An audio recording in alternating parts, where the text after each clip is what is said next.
pse na shkojnë nerva me një mdhajt.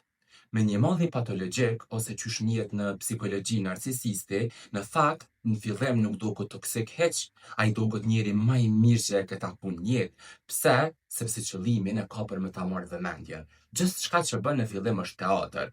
Këta persona në fillim duken njerëz tepër të mirë. Ta bojnë, o po njeri i mirë bre te koke, kur nuk e kom taku dikën si te, shiqyr që ekziston se po ma ndreq jetën. Kjo zgjat deri në momentin që ta marrin vëmendje edhe të shtin kurthin e tyne manipulativ. Në momentin që ti boshin varur prej tyne, ata fillojnë me të kritiku e me të bo me uni keq për gjithçka që ti thua se bën. Kur gjë për ta nuk është e mirë mjaftueshëm, sepse ata e kanë një nevojë të vazhdueshme për konfirmim e për validim, bile edhe vujtjet që i kanë duhet me kon më të ndaja sekretëve se duhet me u dallu prej të tjerëve.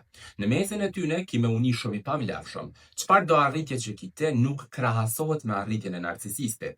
Narcisistat janë persona që kanë vetbesim shumë të ulët. Janë persona që kur nuk naqen me kurgjë.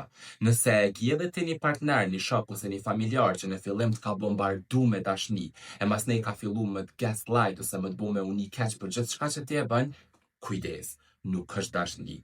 Është mashtrim, është teatër që mundet me përfundu shumë keq. Nëse dën me ditë edhe te qysh bëhet një narcisist, ç'është qysh bëhet, pse është ashtu qysh është, edhe qysh me u distancu prej tyne, bëne like, komento, shpërndaje me tjerë, edhe shihem në pjesën e dytë.